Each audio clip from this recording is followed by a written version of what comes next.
most well-respected child psychotherapists of her generation. Trained as a child and adolescent psychotherapist at the Tavistock and worked at the Child Guidance Training Centre and the Tavistock in a total for 28 years. Some of her papers, such as Too Good Mothering, have become therapy classics, and she's been a much sought after teacher and speaker all over the world, inspiring generations of colleagues and students. So why is this? It might be much to do with Juliet's curious, independent mind and key influences of some very special mentors in her life who shaped her approach to children and families. Her uncle was John Bowlby, the father of attachment theory. Her training analyst was Enid Billint, and her training supervisor was Donald Winnicott, no less. It's perhaps not surprising then that she's been credited with doing much to develop child psychoanalytic theory by integrating Winnicott's ideas alongside attachment theory and research on intergenerational transmission of trauma and its impact on infant mental health. It might be surprising, Juliet, and perhaps interesting for younger therapists to know that trauma has only belatedly been acknowledged in child psychotherapy. When John Bowlby attributed child psychopathology to family trauma, he found himself really quite isolated. He did, and it wasn't just the world of child psychotherapy that was ignorant of the effects of trauma, it was the nation as a whole. I mean, physical abuse was not generally known and talked about until the 60s, and sexual abuse in the 80s, and it took a long time for people to be aware of how prevalent these abuses are.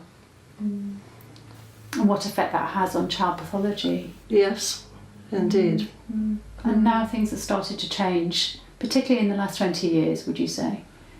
Yes, I mean, it's in the newspapers every day, abuse. Everybody talks about abuse all the time. It was a word that really didn't exist when I started my professional career. Nobody had any idea how much suffering there was in ordinary families. So perhaps that affected how you were trained as a child psychotherapist as well? Well, it certainly was a big omission, and it very much supported Melanie Klein's way of looking to get as much as you possibly could out of the relationship that the child is making in the here and now, without thought about past origins. And that was the training at the Tavistock that you had? I had. It was very much centred on Melanie Klein's works, which people were immensely enthusiastic about at the time. And I think over time people gradually realised some of the limitations, that there was a belief then and a real hope that her insights into psychotic processes were going to lead to the resolution of schizophrenia. So, we trained at that time as part of a very optimistic wave and a real belief in what we were doing. And then things shifted, and certainly in your understanding. I know that John Bowlby, he ran the child department at the Tavistock, didn't he? And he had a big influence on you, as well as a generation well, of course, he had a very big influence by being my uncle and by abducting me from Cambridge to come and work in his research unit, which actually, after being trained at, I suppose, the health service's expense to be a clinical psychologist, in order to do research, I then decided I was not interested in research. I had fallen for clinical work, which was what I went on to do. But he forgave me. So tell me about how you came to work then at the Tavistock and what the influence of John Bowlby was on you. Well, it was, of course, because originally he brought me to do the psychology training, and then I ran away to America for 2 years and was at the Yale Child Study Centre, where the psychoanalytic orientation was central, but it was very much Anna Freud and not Melanie Klein. And I could see that both sides had a lot to say. Melanie Klein about the present, the here and now, and how much inevitably the current relationship influences what people have to say and how they communicate, and Anna Freud on the importance of the family and of the past and of the nature of the defences. So they married together rather well, I thought, but there was in fact considerable division between the two groups at the time. And then you came back to London after Yale. Yes. I applied to both the Anna Freud and the Tavistock Clinic to train, and accepted the Tavistock because there you could disagree. There was a built-in disagreement between John Bowlby and Martha Harris, who taught the child psychotherapy program, and they enjoyed their disagreements and their discussions, and it was a very different feeling from the one at the Anna Freud. And Bowlby took a real interest in you and encouraged you. What was your relationship like with him? Well, I think it could have been much warmer, but I rather ran away. I was, I think, embarrassed about the fact that he was my uncle and that I so much liked and agreed with his work. And I think the reason I did was because we had both been to Cambridge and both had studied science, and evolution was central to our thinking. And so I was able to enjoy and assimilate what he was working on, and his attempt to make, as Freud had intended, psychoanalysis as a science. So I was behind him, but I was embarrassed about kind of waving the flag, and I was sorry that I didn't actually. In retrospect, I kept a distance and wanted to be like all the other students rather than have a special relationship. It's understandable that you did that, but you wish that you perhaps had worked more closely with him. Yes, and I wish I'd taken the opportunity, certainly later on, to discuss cases with him, which I think he would have enjoyed, because he loved supervising, and he supervised people working with adults, but I don't know that he ever had any individual people pursuing him about work with children. I know that he quoted your work with a little girl called Sylvia, who you call Sylvia in one of your papers, and she was really able to be helped by your willingness to reconstruct some of the traumatic events and what you described as to recall and share what she already knew but was not supposed to know. And I think that gave him inspiration for a paper of his. Well, I think it confirmed what he already knew and was writing a paper on, because there are a lot of other clinical examples in it. But this was a little girl who had been physically and sexually abused by her father, who died, and the whole thing was a hushed up secret. And in fact, she already knew about him and his death, and of course she had memories about abuse which she enacted in terms of attacks on her by monsters rather than recollecting what had actually happened. But it was very helpful to her to rediscover some memories about what had occurred. Although John Bowlby led the Child and Family Service at the Tavistock, he was really met with quite a lot of resistance from those therapists who believed more in the Kleinian model, as you were saying. And it led him to say that I have been a stranger in my own department. That must have been quite difficult to see, his estrangement from his own department, do you? Yes, I think as a student I wasn't really aware. I guess he was talking about estrangement from the other staff. Yes, I mean, it's difficult to go back to the 1950s, but at the time that he first produced his work about the nature of the child's tie, comparison of man with animals was not acceptable to a great many people.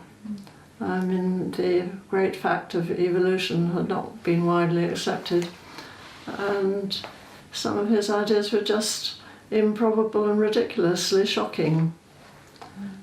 Only mildly shocking, but how could he compare babies to birds?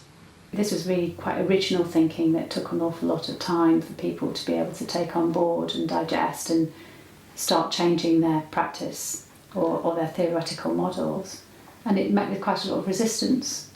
It did. It came naturally to him because he'd always been interested in natural history, and so he liked the work of people called the ethologists, was the name for their new science about the study of animals in their natural environment, because he'd always watched birds in their natural environment, and so he really enjoyed the books of Lorenz and Tinbergen and met these people, and then Robert Hind at Cambridge.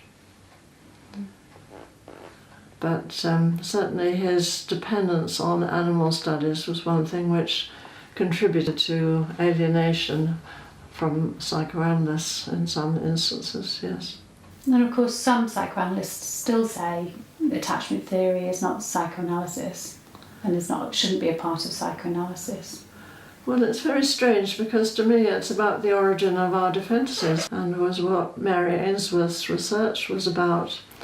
And I'm not quite sure why it isn't psychoanalysis. It isn't derived from the study of patients on the couch, that's for sure. It's derived from the study of babies, and it's based on observation. So it really does lie at the heart of psychoanalysis, in your opinion?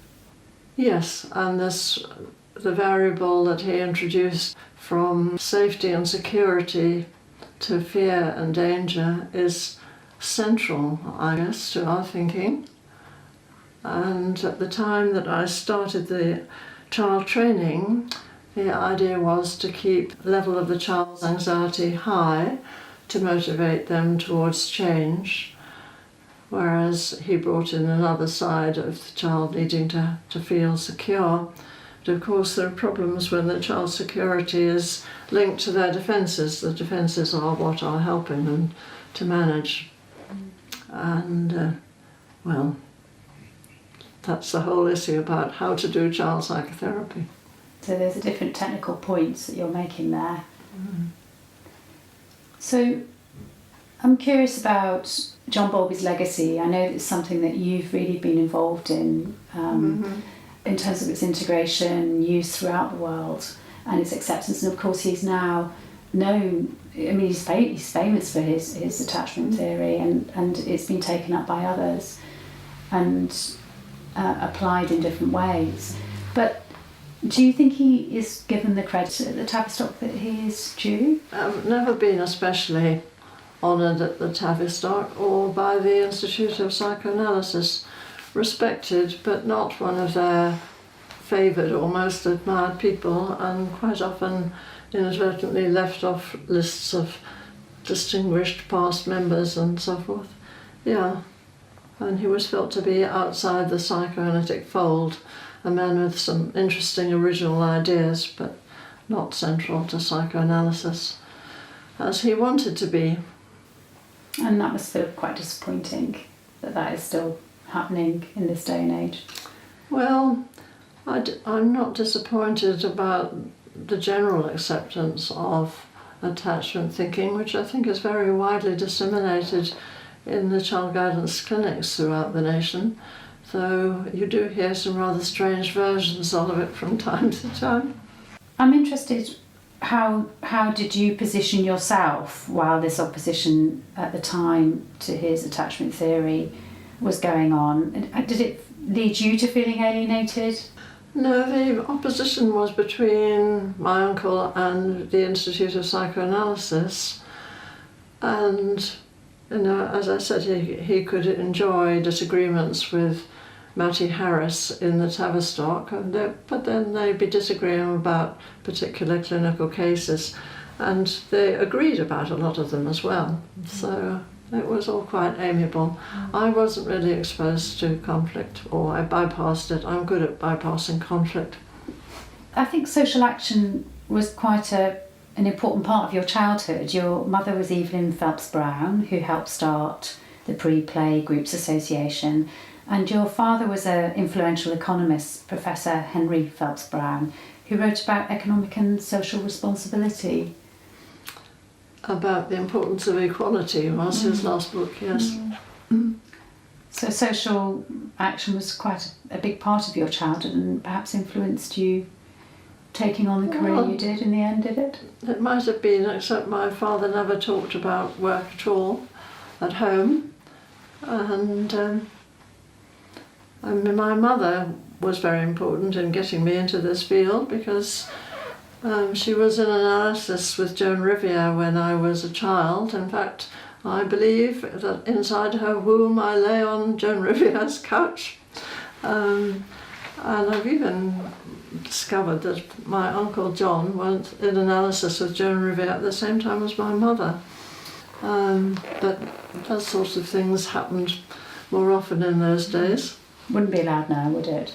It wouldn't be allowed. For a brother and sister to be the same analyst? You don't know what goes on, but certainly you wouldn't think of it as a number one recommendation. Then I was brought up on interpretations, and some of them I think were probably right, and some of them were rather mind-blowing. And can you remember any of them? Oh well, penis envy was very central, and certainly I was very jealous of my brother, who was very much her favourite. So your mum used to talk about penis envy? Oh yes. Yes. Oh yes. And did you relate to it at the time, or what did you think of that? Well, I certainly knew about my envy of my brother, and of course I think it was important to her that he was a boy, so yes. Your decision to train in family therapy coincided with a shift in thinking about the role of parents and how influential they are in terms of infant pathology. Yes, I think we'd always known very much that what parents did mattered, but what parents project hadn't been really thought about. And Selma Freiberg in America, who introduced infant parent psychotherapy, as she called it, was the first person to write really clearly about the way parents could shape their children in the images that they carried very often of their own parents. Before that, the great emphasis in analysis was the way children projected onto their parents and saw their parents, for example, in a paranoid light, for example. The idea of the process going in the opposite direction was not a central feature of analytic thinking. And I think although it was quickly adopted in the child world, it has been much slower to catch on in the world of adult analysis. So it may all be taken for granted nowadays, but I think for a long time it was an alien idea. And so this has been really quite a radical shift in your time from when you started off your training as a child psychotherapist. And the emphasis on how parents can help or not help their children, and what our role is as therapists is really important, isn't it? Yes, and very complicated, and will go on being a subject of research and discussion ad infinitum. So Enid Barlent was your training analyst. Yeah. What influence did she have on you? Oh well, she lifted me out of my depression, which was really central, and enabled me to find a husband, settle down and have some babies. And it all seemed very easy and natural thanks to her interventions, I think. What was it about her as a therapist that you found so helpful? I suppose at depth there was a feeling that she cared and it mattered, and I had some subsequent analysis with someone whom I felt never really liked me, but it was very hard to know what's transference, because the same might have been said of my mother. But I think I always felt that Enid Barlent was on my side and did like me, was fond of me even. And that was probably as helpful as any of the interpretations, which were very valuable too, certainly at the time. But you know, this was taking me back to the 1950s, and I didn't keep any notes on my analysis, which I regret. Yeah. So what you're saying, if I'm right, it was the relationship really, Yes. and her feeling of being connected to you and you connected to her. And was that something that you felt was important for you when you became a therapist too? That children could feel that you cared about them? Well, it was very easy to work with children whom you found you naturally cared about, and it's much harder to work with children you don't want to see again, sometimes ever. And that's where the benefit of training comes in, and trying to understand about the child that's made you feel like that, and how you can work with that in a way that could ultimately be helpful. But you think that child psychotherapists have become kinder? Were they not so kind when you started off? Well, it was this need to keep anxiety at a really high level. I remember the first session with a 10-year-old boy who was referred for leaving suicide notes around, and who was very withdrawn and frightened and shy. And I didn't meet him at all during the assessment phase, so he came to his first session actually without his parents. And I led him into the room, and all I was meant to say was, these are the toys for you to use when you come here, and we shall meet, I think it was 4 times a week at this particular time. And so I didn't help him take his coat off or put his satchel down, or I stuck to the regime that perhaps I over-interpreted it probably as being stricter than it was, and I may be exaggerating it now. But we never smiled at children. People do now. I think sometimes, before I retired, some of the trainees were going maybe too far in the other direction of making great friends of their patients, so that the children were really very shocked when they heard there was going to be an end to the therapy one day. I know that you, quite unusually for a psychoanalyst, also took training in family therapy. Well, it was unusual then. My uncle had opened the door to family therapy and is famous for having written one of the first family therapy papers, though I'm not sure then if I actually knew about it.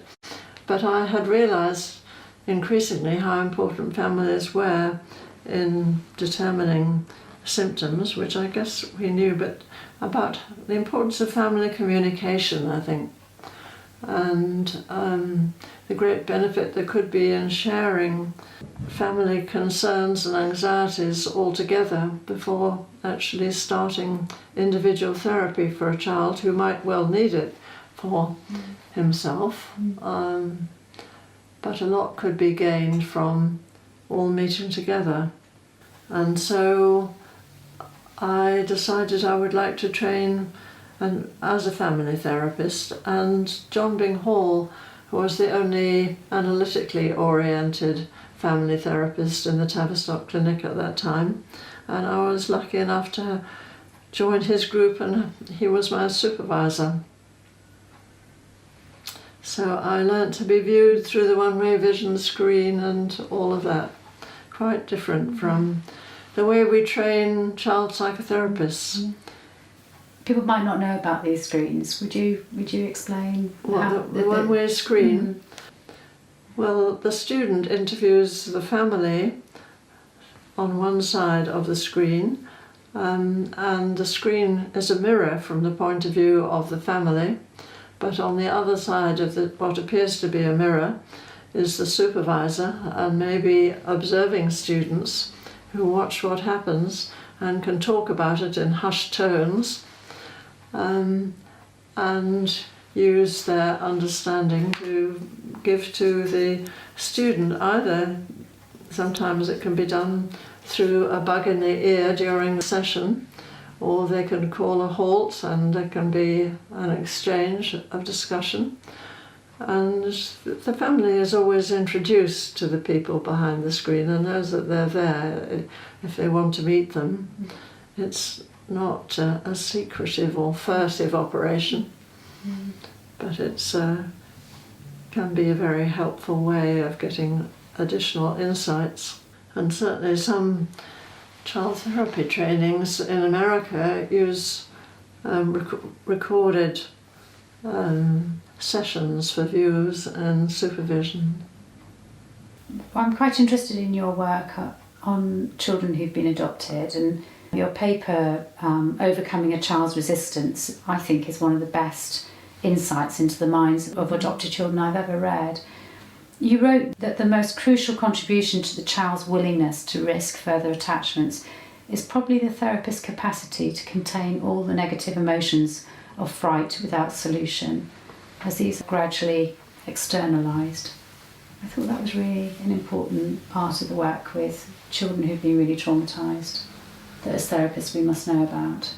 Yes, the children are containing so much horrific experience which they don't allow themselves to know about, but they allow you to know about it by doing some of these things to you, by treating you with contempt, by humiliating you in front of colleagues by their bad behaviour, and generally attacking you in a variety of extremely irritating, annoying and sometimes painful ways in which they convey to you just what they are having to hold inside themselves. And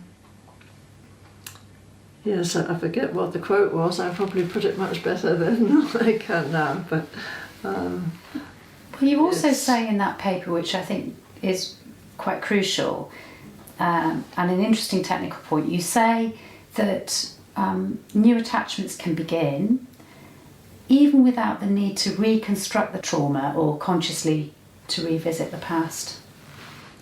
Yes, well, when I started out in this field, I began with Freud's idea that it's important to remember the past, otherwise you repeat it.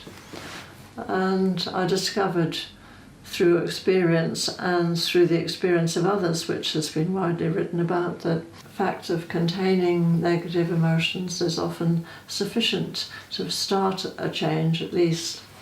And in this case with this boy, who was one of the ones I never wanted to see again at certain moments in his therapy, it was essential to tolerate being mistreated in order to allow him to fully express something about what he was carrying.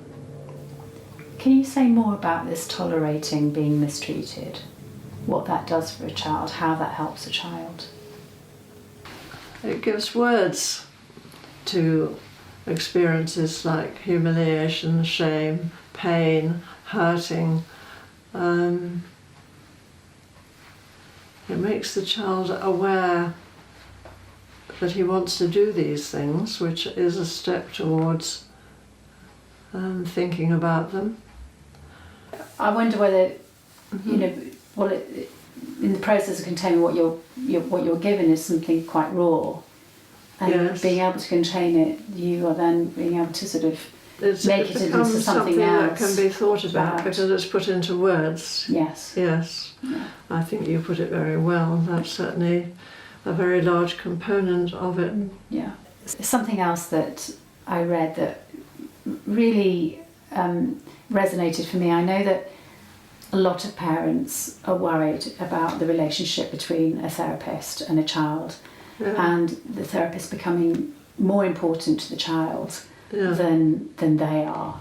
Mm-hmm. And you said that actually it should be some small comfort for a child's parent to know, or carer to know, that when a therapist develops a new capacity for attachment in their child, it's not because the therapist is more significant to the child than they are, but the reverse.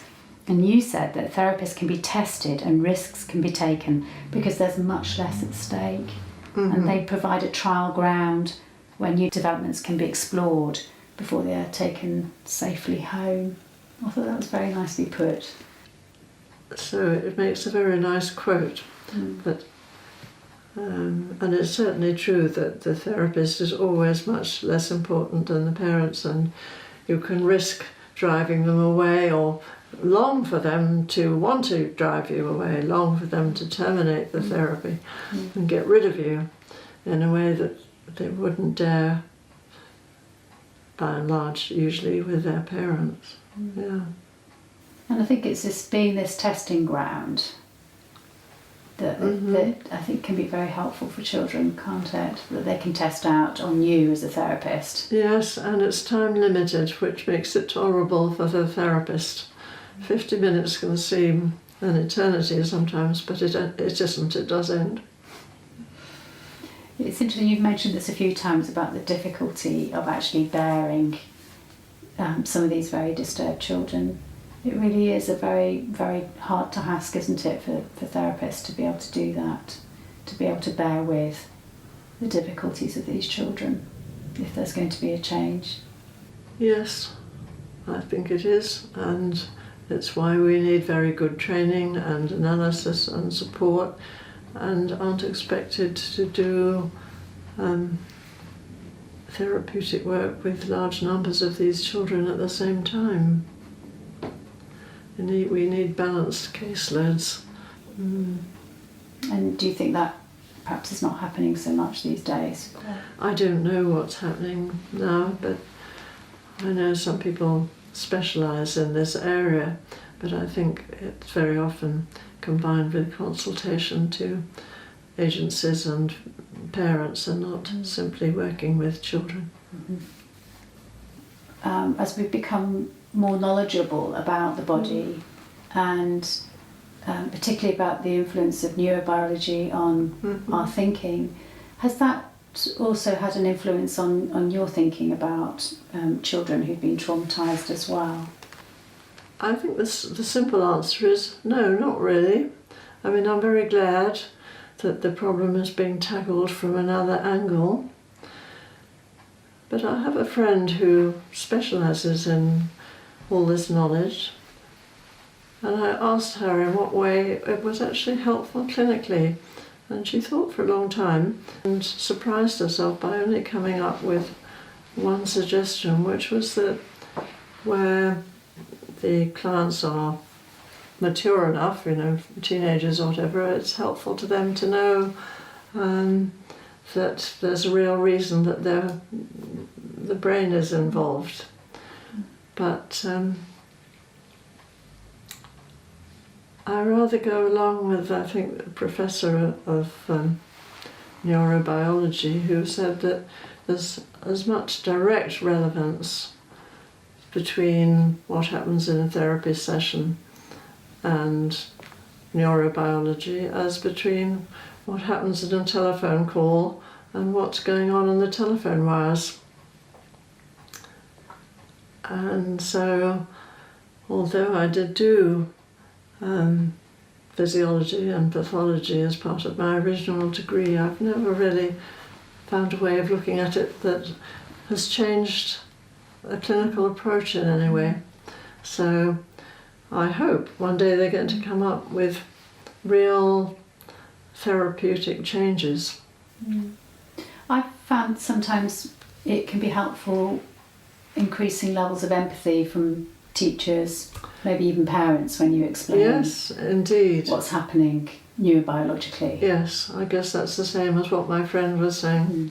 Yes, that people are glad to hear it's not just in the mind. That a child's not just But I being think naughty. because I came into this field through the physical, I've always assumed that if any change took place, it was naturally happening in the brain. Otherwise it wouldn't be happening. So it's back to front for me. So this concept of too good mothering, that the mother is trying to spare baby's frustration and be the baby's sole source of goodness, is how you described it. Is this something that's still relevant today? Well, I imagine so. I think human nature goes on the same. And and mothers enjoy being, if not the sole source of goodness, perhaps the more important source of goodness. I think everything at the moment is about women's rivalry with men in the media, whereas women have the immense privilege of having babies. And maybe one day the envy will shift in the other direction. There's a big pressure on mothers to be perfect though, isn't there? And maybe this could be contributing to mothers wanting to be perfect mothers and to have this perfectly aligned, harmonious relationship with their babies, which you say isn't helpful entirely. Well, it's what we would all enjoy, isn't it? And yes, I mean, it's consoling to mothers and why they like the paper to realise that when a baby is furious because you've decided it's time he should be weaned from his dummy or something like that, and you've taken it away, actually he may be benefiting from being able to express his rage and to know that your mind is different from his mind. You don't think he needs it anymore. Yeah. And Winnicott described the good enough mother. Is that what we're talking about here as well? Yes, the good enough mother is what Winnicott supported. The one who allows various failings, if you like to call it that, anyhow. The child learns to cope rather than is totally gratified. And I think that's where the attachment literature tends to appear to fall into the trap of recommending nothing but harmony to make sure of a secure attachment.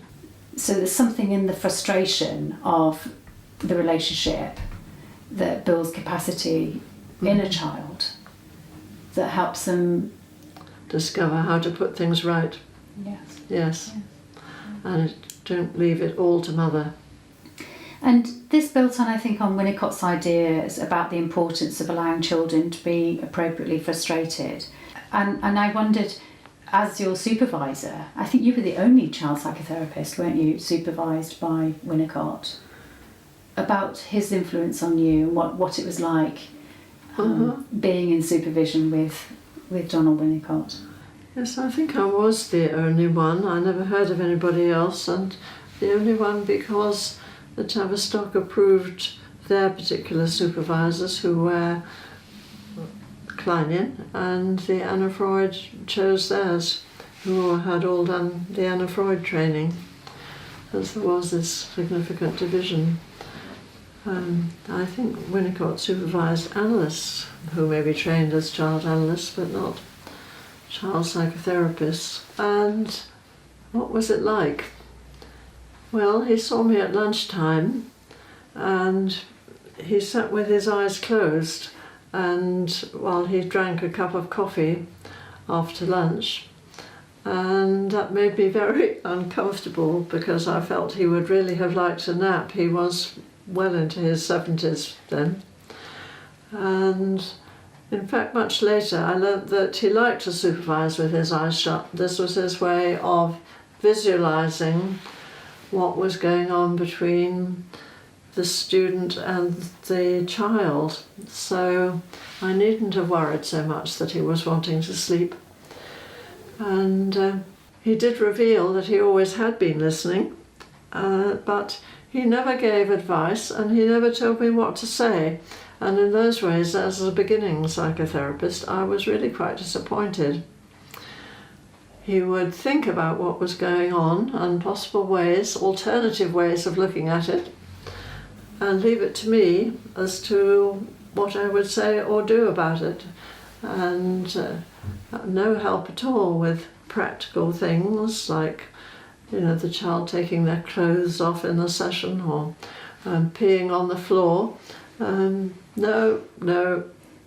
And the assumption was that if I understood what it was about, I would find a way. So there wasn't a chance of being too good supervising going on?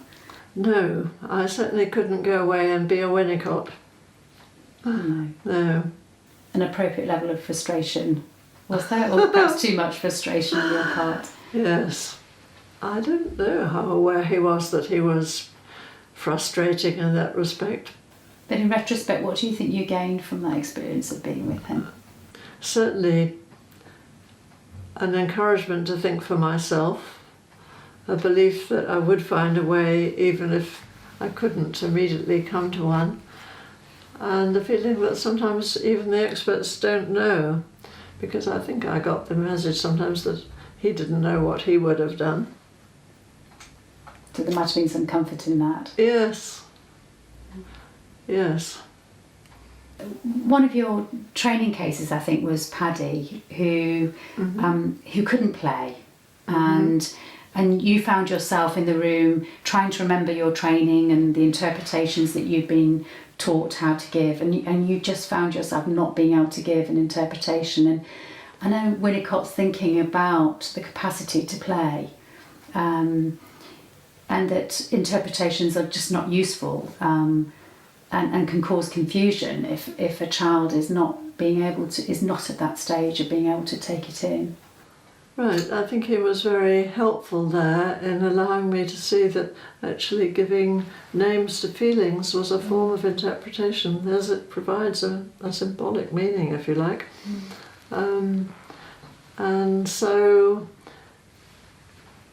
I felt a little disappointed, I think, that all I had to do was to be with a very backward child and name what he felt and what he was doing, but it did have very beneficial effects, and I could see that it was a very important stage, and that simply providing a meaning for random acts and powerful feelings, quite a helpful and meaningful thing to do.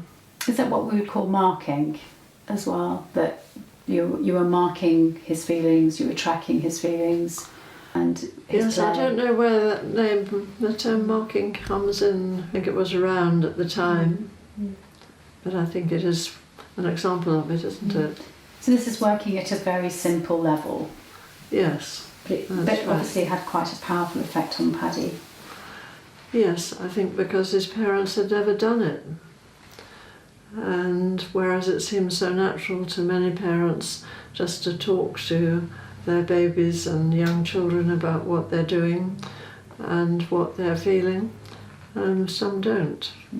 Paddy's mother, you wrote about having been depressed. Yes. When Paddy was a baby, and I'm interested in perhaps was there a connection with Winnicott's interest in the effect this had on him, because his own mother, Winnicott's mother, had also suffered from depression. Yes, of course I didn't learn that until very much later when it was written about. So no doubt it did. I mean, he was interested in how depression affected children, parental depression, but I don't remember him speculating about it at all. Did they keep in touch with you or not? Well, no, because in those days we would never have dared to say anything like, and I'd be pleased to hear from you any time. Yeah. No. No. So they were not encouraged. The idea was that you kind of mourn the end, amen. Yeah. So did you ever get to hear about what had happened to any of your cases? Well, one came back in her 40s and wanted her notes, which the Tavistock had destroyed. But anyhow, she was pleased to see me. Gosh. She was one of my training cases. Yeah. And the boy that I mentioned to you, whom I gave such a bad start to, I discovered recently has become a poet, and I emailed him because there was an email, and told him my regrets about his early therapy, and said I'd be happy to meet with him if he'd ever like to, and he responded enthusiastically that he would like to, but he never has. Well, that was only 6 months ago, but I don't think he will. I think it was enough to know that he was remembered, and that I discovered that he was a successful poet. Oh, that's lovely. And I think that would gratify him after I'd only seen The Royals of Miserable Depressed Born. Yeah. Maybe you need a certain level of depression to be a poet as well. Yes, oh yes. I felt sure they were his poems when I read the volume. Yeah. Mm. Yeah. I'm interested in your work in infant mental health. You set up a workshop with Dilys Dawes, the infant mental health workshop there a number of years ago, and it has become central to child psychotherapy training. What did you hope to achieve when you set that up with Dilys? Well, I think we were aware that problems begin at the beginning, and that babies are very important to think about and actually to intervene on behalf of. And there wasn't any infant parent psychotherapy at that time, at least not in this country. And we wanted people to be alert to the needs of babies. And indeed, since then, they have immensely become so, I think, or at least in parts of Britain now. And there is an Association for Infant Mental Health, which is a term which nobody would ever have thought of. And I think there was a general belief that until you can remember your past, what happened to you doesn't really matter. And that's still an idea that's alive in parts of the population today. Oh, he doesn't remember, it can't have mattered. What do you think that the workshop has achieved in the training?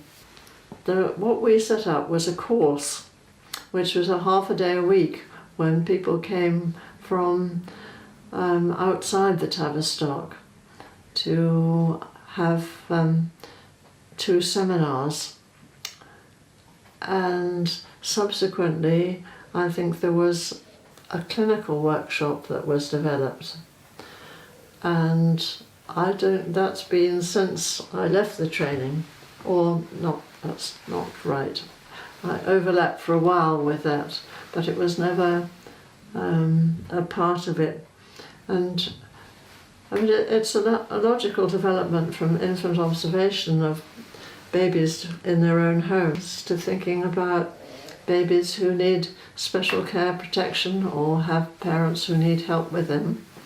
So I think it's a great development of the profession to the youngest ages. And yes, we'd be really shocked if we went back to how things were in the 1950s and saw how very limited and restricted interventions were. Could you tell me more about that? What were those interventions in those days? How different was it? Well, there was hardly anywhere you could have an intervention to start with. I mean, the mental health services for children, I think, were very, very scanty. The first child guidance clinic was in the 1930s, and based on the American model, which happened to be psychoanalytic. But then, of course, it all went into abeyance during the war and started up again afterwards.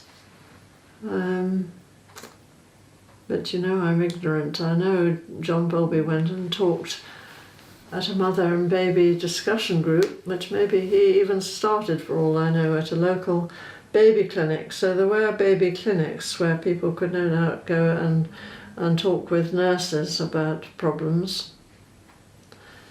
But I don't think the nurses would have had any particular training in emotional difficulties. If you were to meet the Juliet of 50 years ago, what advice would you give her now? I would tell her that she's extremely privileged. She's chosen the right profession, is going to be very interesting, and she's going to get a great deal out of it, and she's a very lucky person. I've really enjoyed speaking with you. Thank you very much for your time, Juliet. Well, thank you for raising some very interesting issues. Thank you.